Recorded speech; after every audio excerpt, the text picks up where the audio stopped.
most recent editions of the magazine, you have a column.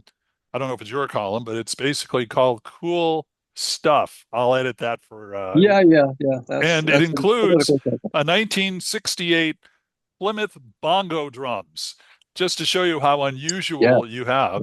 Good friend Okay. of ours brought those to show them to us at a car show. I think it was Carlisle, if I'm not mistaken. Might be the Nat. You got it in front of you. Yeah, Uh, like you said, bongo drums, ashtrays, racing jackets out the wazoo. How about Dodge. a cookie, what a is that? candy, Yeah, a candy can? yeah.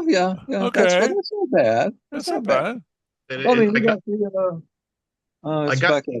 yeah, I got Yeah, this sort of show that I did, I don't know, in the '80s, and it was a 60th anniversary yeah. We of got a Oh, look Christ. at cardboard. that.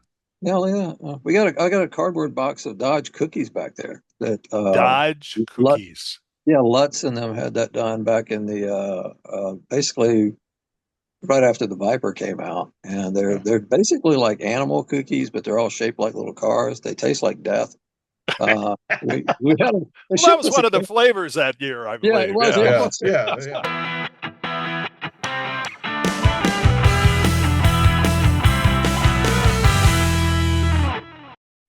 Hey, everybody, welcome to another edition of the Talking About Cars podcast with me, Randy Cardoon, and that guy, the one, the only, Hot Rod Bob Beck, because everybody has a car story. You know, Yeah. Bob, in past shows, we've talked about Corvettes, we've talked about Porsches, we've talked about Mustangs, a little bit of everything on this show. We really do, Yeah. as you guys know from watching. This week, it's a rather unusual view of another one of our favorite subjects. Mopars, you get it? One of the few magazines still going strong is Mopar Collector Guide. And we've had publisher and photographer Rob Wolf join us before. By the way, not to confuse anybody with Rob Wolf of American Pickers. That's two different guys. And this week, MCG's senior editor Randy Holden, he will be joining us from his home in Louisiana. How long has Mopar Collector Guide been going on, and how long have you been with it?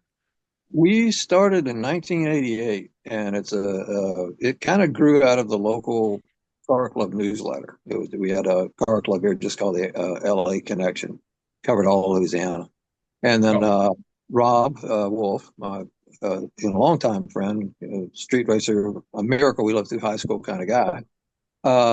He started the thing on a kitchen table, literally with a computer we didn't know how to turn on back in 1988, and we had to call the place back to figure out how to get the computer on. And we've been. I was part time in it with him then because I had another job and a first fiance, but that didn't work out, so that's good. the job with But the fiance. what's that?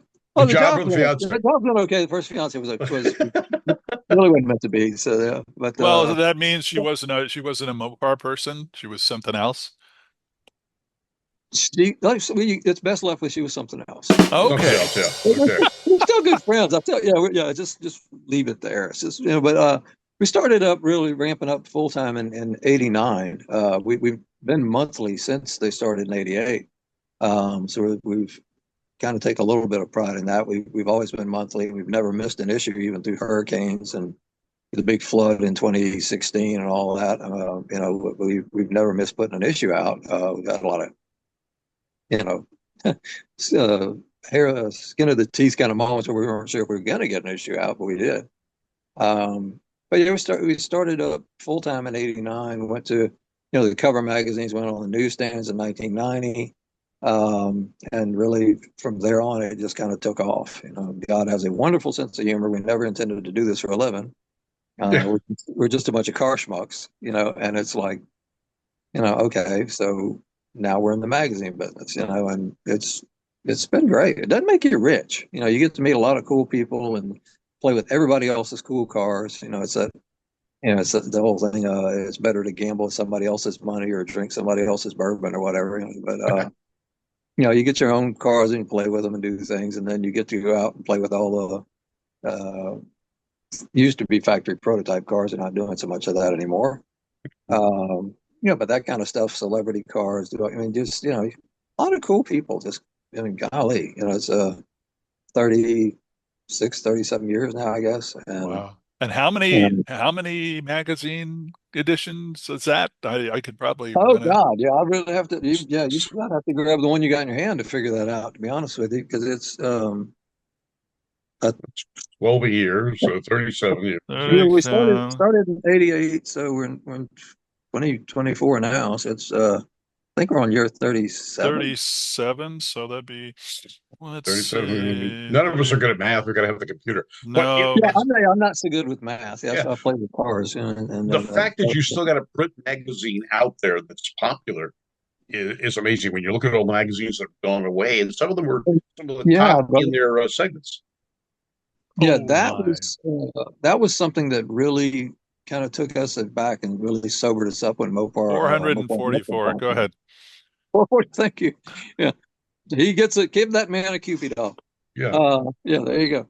But we when we started the book back in '88, there were like 9 different Mopar magazines, just Mopar magazines out there, and we were the smallest of the bunch. And you had Mopar Performance and Mopar Action, Lord, Mo Performance, you name it. And you know, Mopar Action was the only other one out there, and they kind of went belly up a little over a year ago, I guess. And so that just left us. So it was kind of like, okay, wow, we were always the only independent anyway. We don't really belong to a bigger publishing company. We do it all ourselves. And that's really kind of what saved us. The big publishing companies started shutting down all the magazines that were what they consider niche magazines. They don't want to do something that just sells, 50, 80,000 copies a month. They want to do the stuff that gets out there and sells 250,000 a month, and Bean counters get in the way.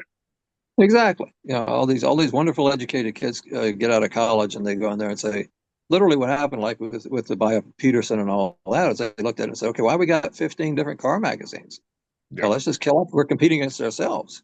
Not really understanding that, the guys were buying Super Chevy and Popular Hot Rod, and we're not necessarily buying Hot Rod, and the guys that were buying, they used to even have high performance Pontiac years ago. If you remember that, they Oh killed yeah. all that. Same thing. It's just, different magazines, appealed to different people, and they attempted to just cluster everything under one big tent, and they killed it all off. But car guys typically, I guess you guys would say, they don't want digital stuff. They want everywhere going, online readers and things like that. And you don't see car guys running around with tablets. At the car shows, reading books or doing anything off a tablet. They're using it to buy and sell parts with and things like that, or look for cars. But you don't want to sit down at the end of the day and relax. And you can't throw a tablet or a thing up on the dash of your truck, or bring it to the necessary room, or whatever you want to call it. Like car guys are wont to do sometimes. But Yep. but so we've done pretty well. We're still holding our own pretty well. Are you seeing an issue with the fact that Stellantis is doing what they're doing to Chrysler? We're getting right into it now, We're getting Randy. right into it. Oh Oh, hey, God, really, The Randy and I gloves are, are off. yeah, straight Randy and I into are the Mopar guys. straight into the Understand that. Stellantis snake pit. Oh God, Yeah. really? Well, I thought we were Randy gonna and I talk are about. Mopar guys. I hate seeing what we're seeing these days Oh, with don't we all? Yeah, with, yeah. with it's like I read something the other day where they're saying, well, sales are bad, so we have to, and this came from Stellantis. Yeah. Sales are bad, so we have to reevaluate our product line. And they're going, well, Chrysler sales were down. Well, you canceled the cars, man. What do you expect? Yeah. Takes a lot of rocket surgery to figure that one out. Well, yeah, Well, once the government gave fiat control of Chrysler during the reorganization, the writing was on the wall. Yes, And and it's not the same company it was when we started. You know, we started when it was still just Chrysler. yeah. And then you had Daimler Chrysler, and even at that, we had execs, at Auburn Hills and all. We would go to Auburn Hills. We'd go to the Chelsea Proving Grounds. We'd go to stuff up there, and you had uh, Bob Eaton, Gale, Jim Holden was head president of Chrysler for a while. I mean, these were actual car guys. I mean, they all had their own collections. They understood what was going on. those are the guys that gave us the Viper and the Prowler and the rebirth of the Challenger and then the Magnum RT and all that stuff, and the Charger reboot, and they're all gone. I mean, there's really nobody. Tim Kaniskis was really the last, and Ralph Gills, the stylist up there, is brilliant. But Tim's gone. Everybody knew Tim was gone. But kind of Tim was like the last hope that the company had. And when he left, it just left it with a bunch of guys that were used to doing nothing but European cars. And again, Lord, you can look at the articles and look at automotive news and look at the little intercompany memos and all that. Last thing I saw, they've got over a 600-day supply of trucks and Jeeps already on hand. If they don't build another car tomorrow, they got 600 days worth of supply just sitting at the factories. So you can't run a company like that. So don't hate to sound doom and gloom and wet blanket and all that, but they took a company that was already in bad shape, and then the Fiat thing was a fiasco. They didn't understand the American market either. When they merged to form this megalomaniac company, Stellantis, they're trying. They really are. They're really trying to dig it out of the hole. But they're. I don't know. What the future holds for the company. There's all kinds of videos out there speculating about stuff, and we got the inside scoop on this, and we got the inside scoop on that. No, I mean, it's like, those the big corporate cats are keeping the cards really close to the vest. All right, let's go back to the old stuff because that's the the old interesting. stuff's a lot more The old fun. stuff's good. I mean, New that's what stuff's too you political specialize and too dangerous. I don't want to get into it. So you focus on Randy's got a '64 Dodge. I've got my '48 Plymouth behind us. Yeah, I like that. We're both Mopar guys. Yeah, it's a fun car. I've had it. I've only had it for 40 years, and we'll get used to it. but we love the old Mopars, and we go to the different Mopar shows we have out here, the spring fling and the fall fling, and so forth. And drag racing is where Mopars really excel. I joke that Mopar stands for Move Over Plymouths Are Racing. That's good. Yeah. And and it works. And we have the AFX guys come out to the track and they practice and such, and it's great to watch them and talk about the heritage of the Hemi, the wedge motors from the 413 up to the 440, and then you've got all the different ones that are available now where they're 500 plus cubic inches, and that's the norm. Oh yeah, in my day, I sound like the old guy on the porch now. But I graduated in 1981, so everybody do the math. You're a youngster. Well, I'm not as young as I used to be, but none of us are. Yeah, Wait a minute, you owe me a Coke. Randy, Randy, you haven't aged. I know you just shut down. I understand that.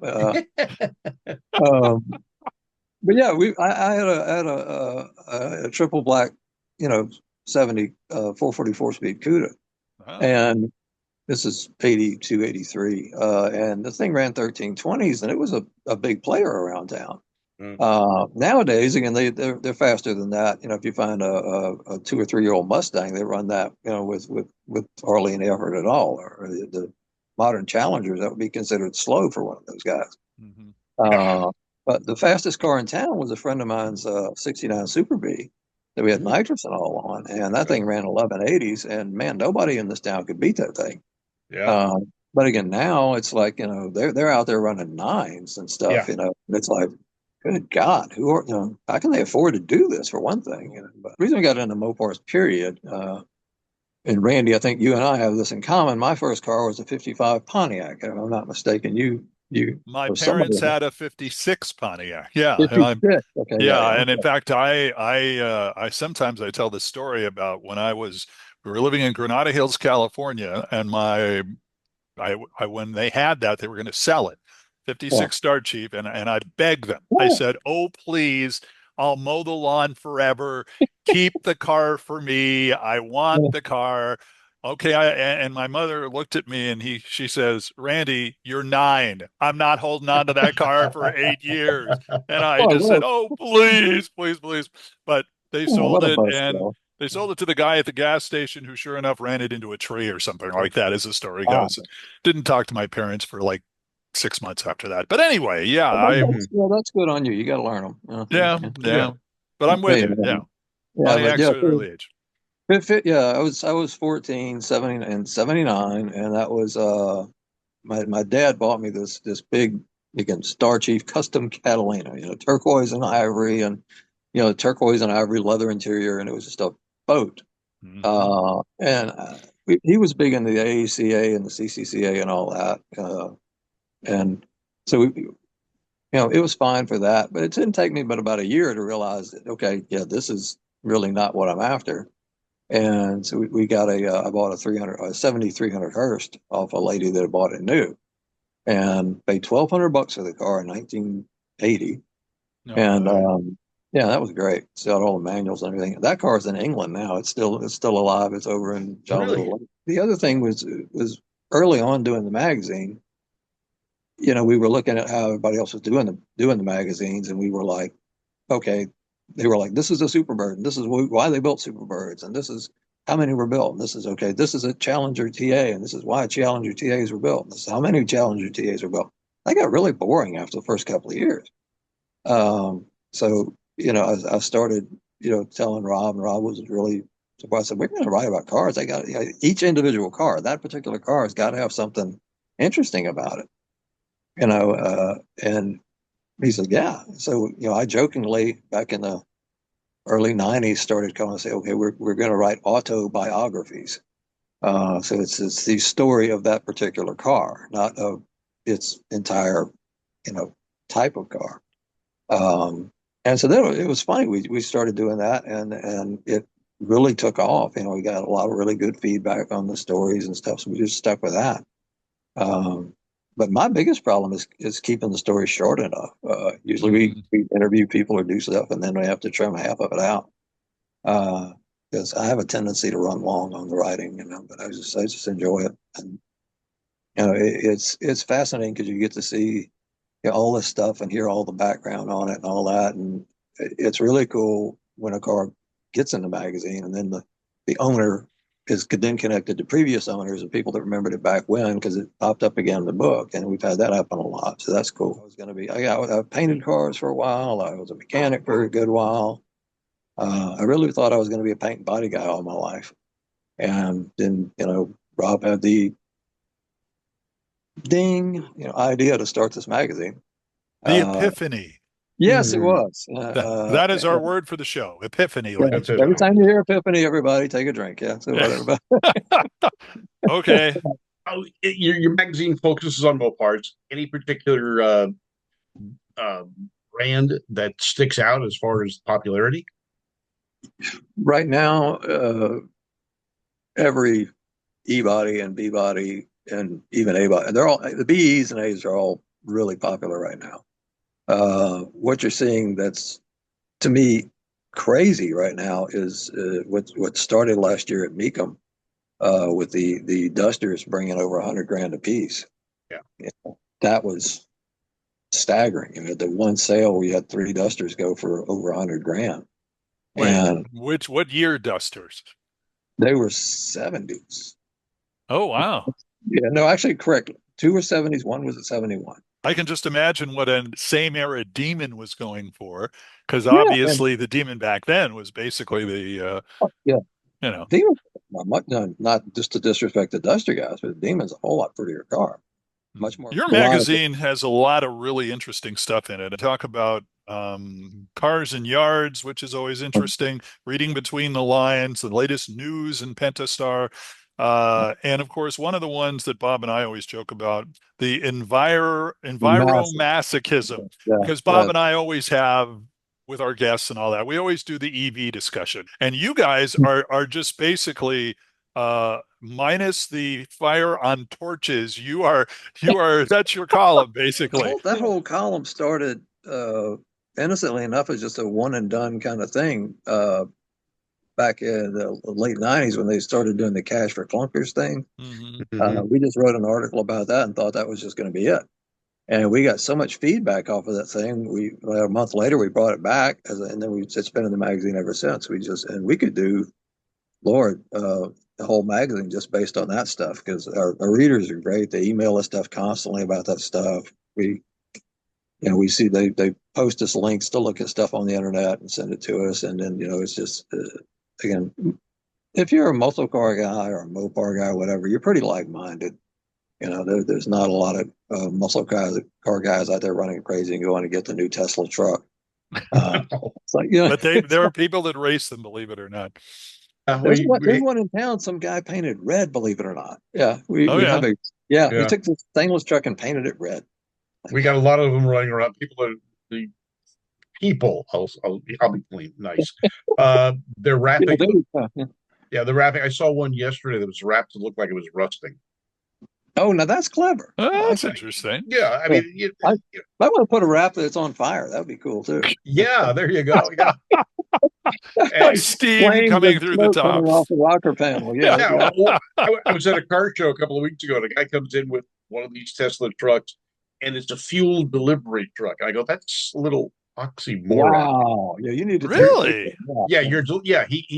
So you don't have to drive to a gas station.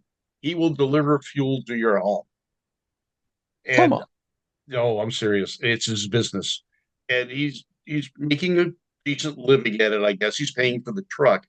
But some of these people that have multiple cars or are more money than brains pay him to come up, fill the tank, so they don't have to go to a gas station, and then he drives away. This has to be a California thing. Oh, it is. Yes. Yeah. I mean, not up here. Don't have that up in Washington. I don't think that's going to fly anywhere. Maybe there in Massachusetts. That's probably it. Yeah. Yeah. You love Elon just because he's a genius. And the SpaceX stuff and everything else he's come up with, the Starlink thing. Once that comes about, that's going to rewrite the books on the internet and everything else. Yeah. But the Teslas, the cars, and it's like, they did the technology on it. They didn't hire a stylist. It's like, okay, let's make the car look kind of like an egg and kind of like a catfish. That's slice of pizza, something like that. Slice of pizza, slam those together, and that's kind of what you got. And let's offer all kind of gorgeous colors like black and white, and maybe some light gray, whatever. Yeah. They need a competition stripe right down the center. Oh, that might be interesting. Well, that's the real kicker of these things, and these idiots know it. Is the cars are lightning fast for a very short period of time. And so it's embarrassing to try to drag race one of these things because you can have a red eye Hellcat Challenger and you get the doors blown off by a freaking Tesla. Yeah, because it's instant torque. Yeah, it's got 1,000 foot-pounds of torque at idle. But you're going to catch him. You're going to catch him once he planes out on the highway. But by that point, nobody's looking anymore. In one of the most recent editions of the magazine, you have a column. I don't know if it's your column, but it's basically called "Cool Stuff." I'll edit that for. And it includes a 1968 Plymouth bongo drums, just to show you how unusual you have. Good friend of ours brought those to show them to us at a car show. I think it was Carlisle, if I'm not mistaken. It might be the Nat. You've got it in front of you. But yeah, Christ, and that's another thing. It was such a different world back then. The promotional things they did are just things that nobody would ever dream of today. Like you said, bongo drums, ashtrays, racing jackets out the wazoo. How about a cookie? What is that? A candy can. Yeah. Okay. That's not bad. That's not bad. I got this little show that I did, I don't know, in the 80s, and it was a 60th anniversary. Yeah. We got I got a cardboard box of Dodge cookies back there. Dodge cookies. Lutz and them had that done back in the basically right after the Viper came out, and they're basically like animal cookies, but they're all shaped like little cars. They taste like death. We had that was one of the flavors that year, I believe. Yeah, it was. Yeah. Chocolate chip, death. Rubber tire or whatever. It was But they shipped us a case of those things when they came out. So that's how corporate loved us back then. Yeah, we would actually give prizes from them. You still have the Uh, cookies? Are there still cookies left from that? Are yeah, they we still got fossilized or it. something? I'm Yeah. not going to open it and find out, but I'm sure because Uh, we actually ate Wow. a bunch of them. We kept about half a dozen in little boxes just as See, souvenirs. I But think that would be a great collector's item. I mean, yeah. we've seen them at swap meets. And it's have crazy. you? Yeah, it's like we ate those, and but now people are buying them for $20 a pop at swap meets. And Yeah. but hey, more power to again. They look interesting. It's a neat little conversation thing, but I wouldn't recommend eating them anyway. No, No. probably No, not. I wouldn't No. have recommended eating them to begin with. So Well, death. I mean, Yeah. Yeah. that yeah. flavor's never been my fave, but yeah. No, yeah, you gotta dip it in a lot of Kahlua or something to get a good There flavor you out go. of it. Well, it Yeah, sterilizes it that way. yeah, Yeah, true. kind of true with a lot of things. But, Yeah. Yeah. All right. Uh, What's your favorite Mopar? right. Oh, oh, personally, wow, that's a tough question. Um, you almost got to categorize them. I hate to say. mhm. I'm still a wing car fanatic. So I'm always going to be a wing car fanatic. I just can't pay them for what Rob or I'll buy them. I should say what Rob pays me. So there's that. Bob, are you listening to this? So I'll be safe until this comes out. But and this brings up another great thing about Mopar guys, which you guys already know. Yeah. Uh, you talk to a Camaro guy or a Chevy guy or even a Corvette guy. My first cousin's a Corvette guy. He's my brother was a Corvette guy. My first cousin has got a '65 that he bought new and he still got it and it's spectacular. It looks like it was built 6 months ago. It got 300,000 miles on it. It looks like it's 6 months old. But at any rate, you talk to those guys and you always can ask them what kind of car you got. And you talk to a Mopar guy and you say how many cars you got Yeah. because it's not nobody has just one. And that's been something that's been around forever too. I mean, it's just we're kind of hunter gatherers and we're very conspiratorial. It's like oh, we got to get this thing because everybody, somebody else is going to get it, whatever, yada yada. And so you end up having like most guys 8, 10, 9 cars or whatever, and then if you're not, or if you have a very patient wife or a good wife, I did an interview with a guy the other day. He's got 44 cars just in the shop behind his house, and they're all running driving cars. This is not just a middle class, nice little guy. Wow. So he's not like a super collector with with a bunch of Hemi cars and everything. He's really hung up mostly on A-body Barracudas, and Sounds it's like just he's just a nice guy that happens to have a 50 place garage in his backyard, yeah, probably. he's got a very big shop he built behind his house Mhm. specifically for the cars, and he's got a lovely little wife that's very patient. My wife is very lovely and very patient, but she's made it known several times through the years when I got up to having 8, 9 cars sometimes that she was tired of walking down the driveway from the grocery store and getting soaked because the garage is full of all the old stuff and Yeah. she'd Yeah. come home in her new car and Yeah. had to get sit way down the driveway or way down the parking pad and uh, about 10 years ago I guess it was she came in I had 7 I think at that time Chargers and a couple of Roadrunners. I'm big on Roadrunners but Chargers too. um, and she walked in, she was soaked to the bone. And she just looked up at me and she goes, "You have to sell cars now. I'm not walking in the rain anymore." Yeah. And I was like, Okay. yeah, is that whole God's way of telling you to don't touch? Okay, yes, dear. So, Yes, dear. Yes. and that is That's the when you pull secret out the to yes, dear. a happy marriage too. Been married 30 years, so working on the yes, dear proposition There you there. go. Yeah, so I got down to 2, and Wow. and Randy, you're going to have to come back and join us another time only Yeah. because we're running short of time here. yeah, But and look, this is fun. I'm sorry I rattled on too much again. no, Too much. that's No. the more That was you what, rattle, the better we sound. that's Well, what the show's about. Too much caffeine, carbonated diet drinks does. Well, again, thanks for joining us on this edition of the podcast. Of course, that'll wrap up this Pentastar edition of the Talking About Cars podcast. If you guys liked today's show, don't forget to give us a thumbs up. Again, thanks to our guest, Randy Holden, a Mopar Collector's Guide. He is in Louisiana. Hot Rod Bob is in Southern California. I'm in our Washington State studios. I'm Randy Cardoon. We'll see you next time on the Talking About Cars podcast. So long, everybody. Take care.